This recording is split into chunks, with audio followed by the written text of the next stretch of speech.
Good evening, everyone. Welcome. It's Nature Echoes on this snowy, icy Wednesday, 18th of January 2023, and still no opening video.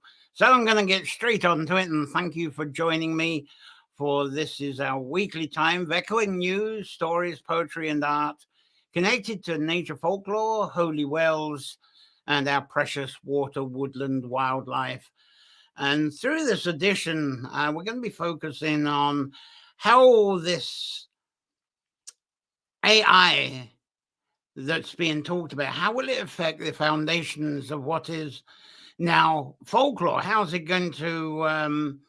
there's a trend, isn't there, of AI creating arts, writing, and poetry, and that's what we're concerned about.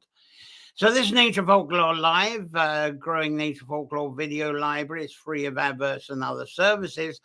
You'll see that I've actually changed there from the Patreon address to the Substack address there. And I'll talk about that very shortly. So let's get on with the show. We're going to have the free giveaway that John set up for that for the live viewers that are amongst us. That's back this evening. And you just get the thing up to show you anytime from now. Click up the hash art. Sorry, the old voice has gone again. And at any time, if you make a comment, put the hash art in and it'll come up for you. And as I say, this is a time usually, although I've been giving books away, this is really a platform for artists. And today we got some lovely big cards from Lynn Griffin, beautiful wildlife. I don't know if they'll show up again. There's the beautiful Irish brown hair there. As they got the back cloth here. A beautiful fox asleep there. Lovely one of that. I've got lights in the way. Shame I can't show you exactly as they are. I haven't got that one. The crow there. A lovely crow one. And that's part of the collection. And that's going to be our giveaway later. And so just do as this, it's just the hashtag art, and you'll be in with that with your comments, or just separately. That's all you need to do with that. So let's see which lovely early birds are amongst us here. So lovely to have you. Lynn Gallagher's around, and she's already put in the hashtag art. She knows how this works. And of course, she's saying that she's coming in. Greetings from Burr. Of course, there is Burr. It's in County Offaly. Beautiful place. Cliff Carr, good evening to you, Cliff. Lovely to see you around here. Wonderful. So, before we talk about the possible artificial intelligence concerns upon our nature folklore, I'm going to update you with my adventures. As I say, I've got the Substack address there because I've got some announcements to make with this. Now, for me, there's been a lot of learning curve with this and quite a lot to get used to develop and using the Substack platform. But as anything with a learning curve that's digital, learn one thing at a time each week and gradually build it up and you get used to it. It's actually fabulous. Once you get the hang of little bits and pieces you can do with it, you think, God, that's so simple. Anyway, so as I say, each week I try to learn something new. But this is a bit of an insight of what I've got up to so far. And I think I haven't really organized my pictures properly, but let's get some picture, a Substack-y type of picture. There we go. There's one of Substack writers, not very much, but it puts us in the Substack mood, I suppose. I've decided with the Substack, because I've got various formats that I'm using, and they're all getting launched at 6 p.m. Irish time on the Sunday every week. So I prepare stuff through the week and boom, it's all there on the Substack, 6 p.m. Irish time. I tried it last Sunday for the first time. It was a bit messy because it was, as I say, learning curve, new thing I was doing. But I do like the direction this is going with the Substack.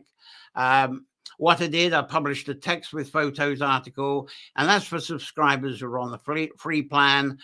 And the donating subscribers also get access to the video accompanying the article. Now, of course, you'll be asking, what about the Patreon? Because a lot of you are subscribers to Patreon. I haven't got that address up this week because I'm talking about Substack. But what I'm going to be doing is actually messaging you individually, because I'm not scrapping the Patreon. But what I can do is give you free subscription to the Substack. So what will happen is, as Patreon subscribers, because I'll be giving you permission, you can go to both of them all under the same subscription, the donation that you're doing, because what I'll be doing is offering you complimentary additional subscription with no extra charge, and that avoids asking people to pay 2 subscriptions to Patreon and Substack. The nominal subscription you pay is perfectly fine, excellent. Now, eventually, probably not until well into 2024, I might actually just use the Substack platform. Let's see how it goes, because this is subject to how each platform develops, especially with its video library utilities, and also if either of the platforms begin to accept direct live streams. I go through Facebook and YouTube, occasionally Vimeo, but if any of Patreon or Substack start accepting live streams and there is integration, then I'm going to be well and truly using that. So we'll see how that goes.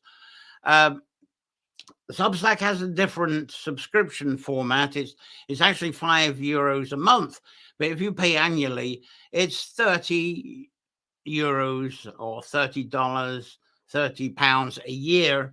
And if a group of 2 of you or more can get together, then that's discounted. You go as a joint membership as a group, you get a 25% discount. So it's not far off of what most of you Patreon subscribers are already paying. So as I say, don't close the Patreon.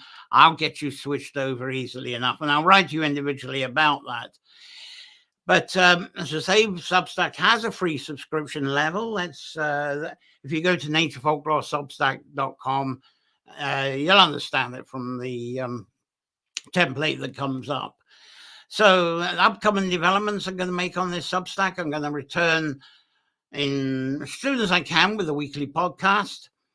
And because several of you, both on Patreon and on Substack already, have been asking for me to do a podcast because you want to listen to it while you're jogging, while you're on the train, on the bus, or the places that people listen to podcasts with.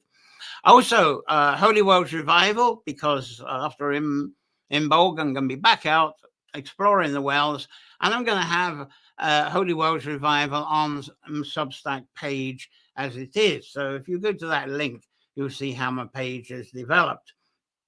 Now, the big announcement around this is that this Nature Echoes broadcast, I'm moving it back to Sunday, as from this coming Sunday. And this means I'll have a live show that's going to be on actually at 5 p.m. Irish time on a Sunday afternoon.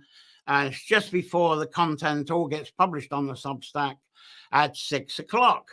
So everything I do all runs together on a Sunday. The Wednesday numbers of viewers have gone way down compared to what it was on Sunday. It might not be the day. It might be just because I haven't had as many live guests as I usually do.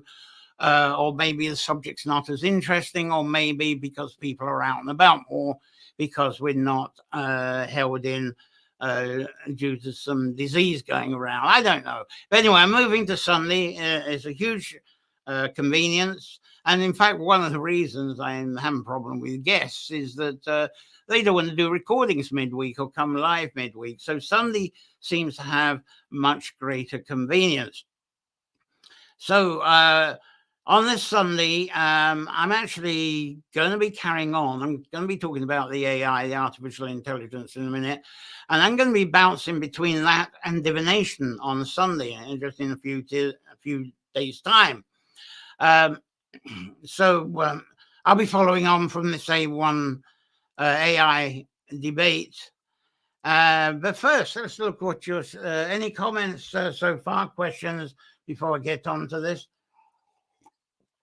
So based on the comments that you're making. Just to remind you, when you make comments, don't forget to throw the art in. There we go. Either singly, hashtag art, or as a combination. Now, here we go. Cliff Carr. Well, that's what's he saying here. Not sure if it's relevant, but sound production for a few decades. It certainly has, and that's a wide subject because obviously I can't remember the name. There was this gigantic computer, I remember, that was being built in the 90s. And it was almost like something from Hitchhiker's Guide to the Galaxy, this super computer, purple computer. I forget. I was going to look it up, didn't have time. So I'm not going to cover that on that. I'm going to cover it in relation to Nature Folklore, because actually artificial intelligence has been around since the 50s, but it's only in the last few months through obviously social media, buzzing stuff around, that we're getting to hear a lot about it. Now, A1, actually, I don't know why I call it A1. It's funny, but when I see it, artificial intelligence, I always keep thinking of it as A1. I don't know why. But artificial intelligence, I've deliberately not taken notice of, not on the social media, because as it is, I fill my days up with writing, producing, tidying up the cottage here. And then from, as I say, from Imbolc, I'm going to be back out on Holy Woes hunting. So I do browse Facebook for a few minutes after meals, but I don't bother much with other social media. And I picked up tidbits about AI, artificial intelligence. But lately, I have been a bit puzzled. I suppose my puzzling is on the Facebook, which is the one I consult. Suddenly people are putting up these images of themselves that have been created on artificial intelligence. And I thought, wow, this is just another craze, because Facebook and other social media, I don't know if it goes on Twitter because I don't consult Twitter much, but you get these crazes, these games come up. I've forgotten the names of them because I never indulged in them, but ones that come to mind at the moment: Farmville, Wordle. I've never bothered with them myself, but you know what I mean. There's these various games come up. So I thought, this artificial intelligence, image of yourself. That's just another one of these game phrases. Now, as this Nature Folklore larks is quite committed, it's quite a committed lifestyle for me. So I do block out a lot of other stuff so I can just get on with it. But I like to see what's being posted on Facebook group. One group is Create the New Normal. Create the New Normal.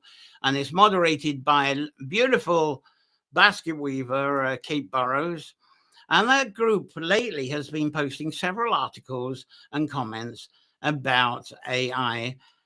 And there's certainly, there's no support for it in that group. And some of the group, they have gone along to a thing called Chat GPT site. I suppose I've got a picture on that just to show. I've not been to it, so I'm really in the dark with this one. So let's see if I can get some sort of picture. That's it. Yeah. Oh, that's a nice picture, isn't it? Let's give you a bit of education. I put this up on the Facebook. So here we go. We go into the artificial intelligence. This was a brilliant cartoon as a sort of introduction to it. There you go. There's part one. And then you go part two. And you know what I feel about pyramids anyway. So there you go. And there's the conclusion, which I think is quite mighty. That sort of takes it round full circle, doesn't it? And so this is what people seem to be looking at. I've not looked at it yet, so I really haven't got a clue how it works. So I'm sort of, in a way, talking out my ass for something I haven't looked at, but just haven't had the time. I really don't have the interest to actually indulge in it as a game thing. I'll keep that one off for a moment. But that Chat GPT opened up, I gather, to the public a couple of months ago. And for the same reasons I looked at Farmville, Wordle, and so forth. I've not really looked at it. But when I made comments about its existence on Facebook, having not looked at it, the response has actually been very varied. Some people have been saying that actually that's actually useful to them. They actually find the chat GPT very useful to themselves. They found a purpose for it. While others are saying the service has no intelligence whatsoever. So I don't want to say any more on the chat GPT, as I want this, it's a half-hour show, and I'd like to focus on the potential the AI is on the subjects that I cover through Nature Folklore and Nature Echoes, that type of thing.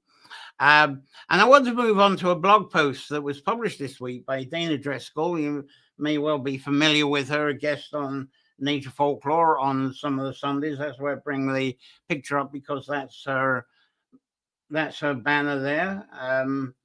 That's it. That's not her banner. That's the one, and that's the heading. And I think I'll give you her address. It's worth, if you haven't got her address of her blog, let's see if I can get that up for you.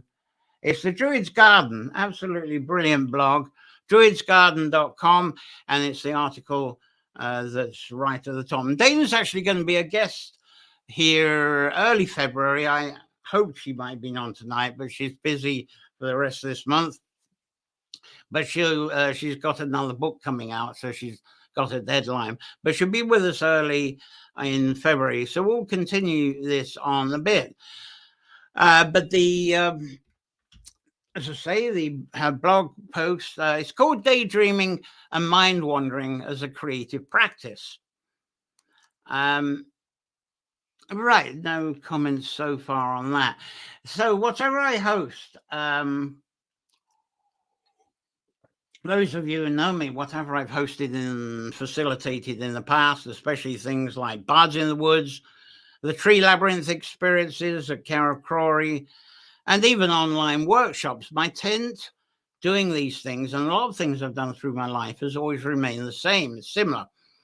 So I'm going to steal some of Dana's words from her blog post instead of using my own at this time.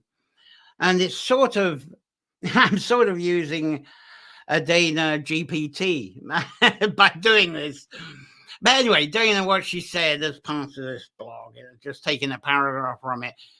Dreaming is recognized by researchers to be a place where we could have a much more creative space of mind, because we're not bound by external inputs, nor our own self-imposed limitations. The mind is literally able to go anywhere, do anything, and be anything. Daydreaming in many ways mimics more deep sleep. It mimics our deep sleep dreaming, where the mind is again free to wander, to create, to explore. Because of this, both daydreaming and dreaming are powerful creative tools, and one you can harness to build your own creative practices, generate ideas, and create a more fanciful view of the world. Now, what Dana's article moves on to is a weaving around her own concerns about the advance of artificial intelligence services. And as a very talented artist herself, she's also a writer, lecturer, a professor, and also a very keen and active gardener. You might have seen pictures of her with the geese, for example. But she is starting to fear that artificial intelligence may eventually make her and other artists and writers obsolete. That may well be an exaggeration, but that's what's on her mind. And hers and my own feeling actually go a lot deeper than that. And I would describe artificial intelligence as having the potential of making nature folklore obsolete and even vanish. And I'll try to explain that and try and get rid of this throat. But both of us, in perhaps different ways, and probably most of you viewers know the life survival value of human visions, from your instincts, your inspirations, your imagination, and even your bold hunches. Now, these are the natural foundations of our creativity from that source of wisdom. And we share that with our community. It's our understanding, and it helps the community understanding and even the community survival. I witnessed this in the Hebrides because of island survival life. Now, to me, this is what nature folklore is about. It's the sharing of our individual interpretations from what seems to be from this unseen grand collective consciousness of life. And I sometimes wonder if that's water. That's just my own theory on it, my own faith in that.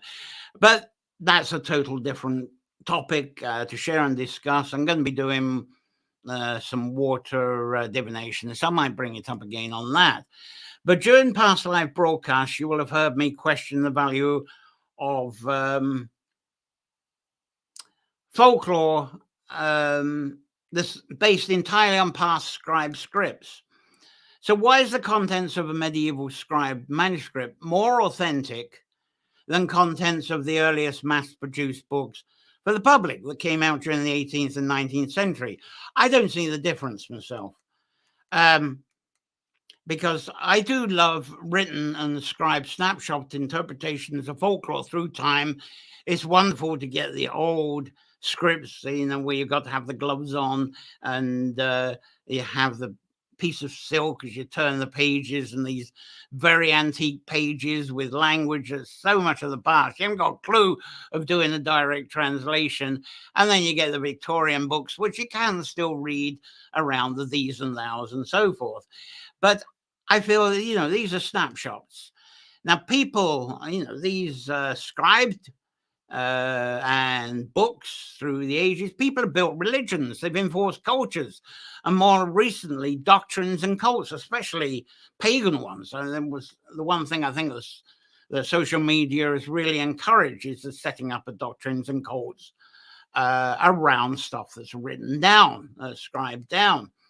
Now, around these snapshots, whether it's scribed or written content, to me, none of that is actually the source of nature folklore. So actually what I'm hearing about from artificial intelligence researchers, enthusiasts, conspiracy theorists, there may be medieval scribed manuscripts and more modern books. They could actually be the primitive content of artificial intelligence. After all, that's all the stuff that's put into artificial intelligence servers. The stuff that's put in is all the books and the scriptures of the past, the paintings, the music, the whole lot is just put into the servers. All the stuff that's been scribed and put down is transferred into digital. Now, Native American author John Trudell, I better get onto some pictures, I think, because I never numbered them. These are lovely ones. These are from Dana as well. These are dreaming ones. That's the hawk. That's the hawk entering into the dreaming. And that's a lovely one of the hawthorn going into the dreaming, walking amongst the hawthorn avenue there. And that's another one going with the imagination. And there we are. That's in his younger years, Native American author John Trudell.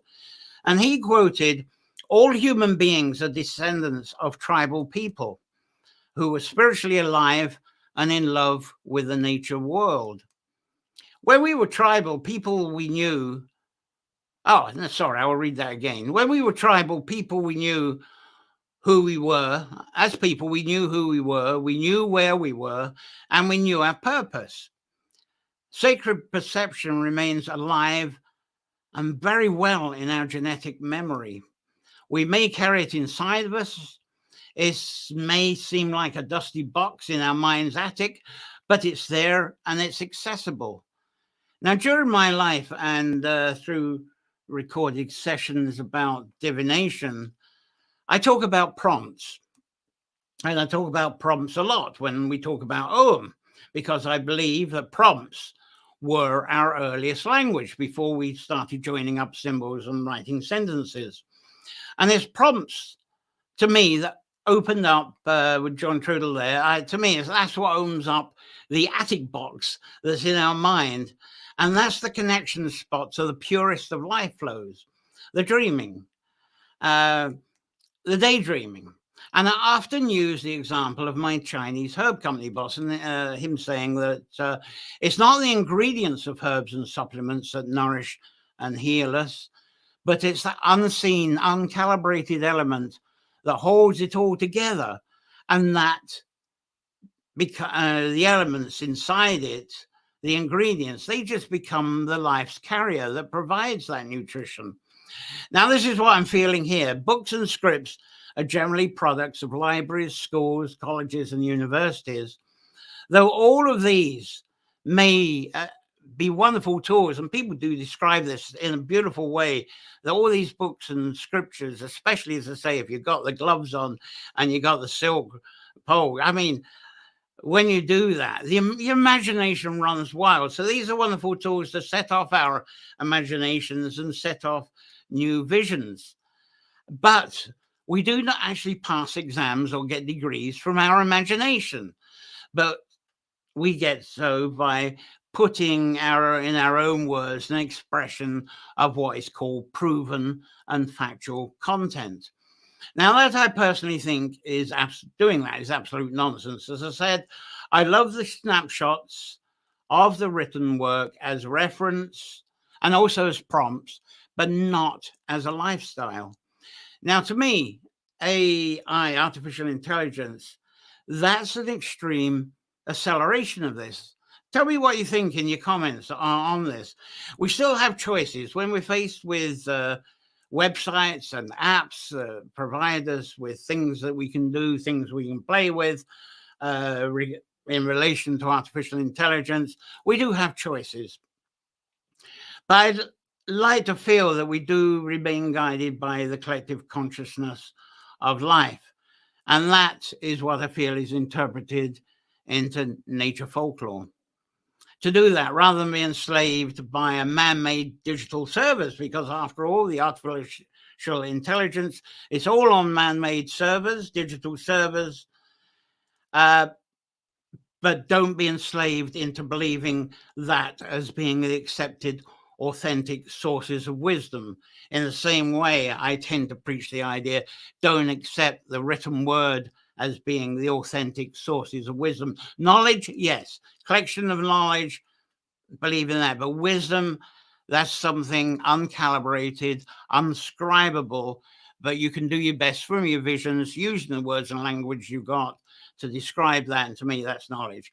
Now, among the rebuttals I've had is that artificial intelligence, it's open source. It's not actually owned, there's no Elon Musk or Bill Gates. There's no singular dictatorship ahead of all this. No elite set of programmers, open source. But artificial intelligence does have the potential.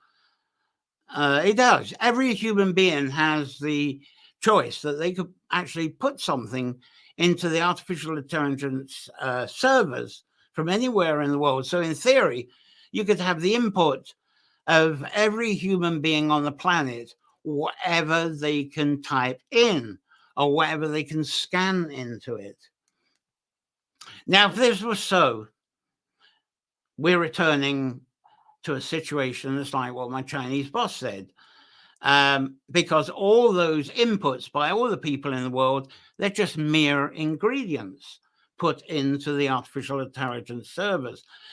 But to me, it's totally impossible for the AI servers to contain and operate that unseen, uncalibrated element that truly holds life and everything together. So the servers, collective knowledge, as I say, but it's not wisdom. It's not nature folklore, and it's certainly not natural creativity.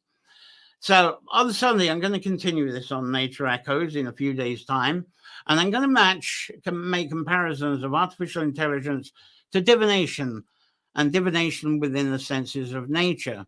So any comments on that? Any questions? Something you would like to disagree on and make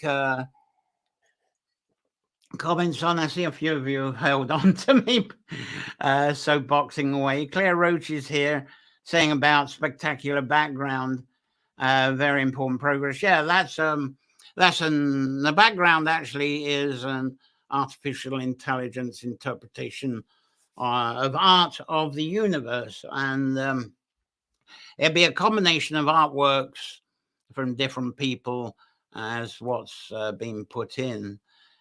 So, how many of you now? I think it's time for I've been blabbing on half an hour already. I think it's time for the giveaway. One or two of you have put the hashtag art.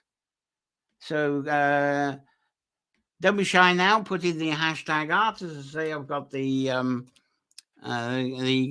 lovely Lisa Griffin art. Lisa Griffin, she's a nurse. She's actually a midwife nurse. She's in Sligo Hospital, but she does the painting as a hobby when she gets days off. She lives somewhere between Boyle. I think she's somewhere between Boyle and Roscommon, though it says here that her these were published in Drumshanbo, but whether she's moved recently, I don't know. But anyway, this is Lynn Griffin. They're enormous. They're absolutely beautiful. You might even want to frame them, but certainly a special gift of cards. And I do absolutely love this Irish brown hair. It's brilliant. So please get your hashtag arts in soon, and we'll get wound up on that. We got some comments. Yes, Cliff's in with it. Cliff's already. Oh, Cliff, you've got your you've got your twister on the way. By the way, if you haven't received it already, at last we've got it on the way. And Edwina apologies for the delay on that. She's certainly been very busy with the mummers traditions and so forth. Now, during most weeks for a while, here we go. Yeah, Twister, that's it. You got it there, Cliff. Yeah. As I say, this is lovely art. That's the giveaway prize I got. Very simple. Just there we got the art there. The hashtag art in the comments. And you can type in hashtag art in the comments anytime of the show, or just put hashtag art, and it'll show up in the draw. There's no magic time to put this in, as I know there's no way to game or rig this. It's like picking names from a hat or a jar. And those who've actually seen this work, it kind of works very much like a wheel. It's a wheel format. But multiple entries, they don't work for anyone. So please do that now. Hashtag art, and I'll run a draw in a few moments. This Nature Echoes Live is now. I'll put the hashtag art. Let's get that banner back up again as a reminder. That's it. As I say, please subscribe through Nature Folklore, Substack.com. I'll get that into one domain one time, but that's what it is now. Go to that, naturefolklore.substack.com. You'll see how you can subscribe. It gets you immediately into the free subscription. And what I'm actually doing with that, you do have the choices. There are subscription levels, and you get extra things on the subscription. What you'd get on the free level is I actually put in it's an article with photographs. But if you go on to the higher levels, you get the videos, and you'll get personal one-on-one services. A few other additions are put on, but I'm still very active on the Patreon, and I'm still going to post everything. There's going to be duplicate postings, so what goes on the Substack in video and audio will be going up in the Patreon as well, because I'm going to keep that going for a year or two as well. So anyone else on that? Right, I think we won. We got one or two people. Let's see how we're doing. I'll bring the draw up. There we go. We'll bring it up to the stream. I mean, there's not many of you there. Any more people that can come up with the draw there there we go, hashtag art, so that I can run this. And this is one of the reasons I think going to Sunday, we'll have a lot more people on the Sunday for doing this, which would be quite remarkable. And I'm surprised we haven't had any comments on your feelings with the artificial intelligence questions. I probably get all this. This is what happens. I get all this after I finish the show, and people put comments and questions and debates afterwards. And of course, I will be checking this quite frequently, as I always do, and we'll get into the debate outside of this live show. So please come back on Sunday, as I say, Sunday, 5 o'clock on Irish time, whatever that is. And then at 6 o'clock, all that stuff starts appearing on the Substack. So I'm going to give it a funny whirl. I don't know what's going to happen. I wouldn't be surprised it will, with such few subscribers, it'll throw you in all on. So shall I give it a whir? Let's give it a whir and see what happens. And then those of you who are not familiar with this will actually see how this works. So here we go. We're going to give it a whir here. Look at same old names going backwards and forwards there. Let's see how. Come on, Cliff. Should we give it to Lynn, since you got the twister? I'll put it in the message, but there we go.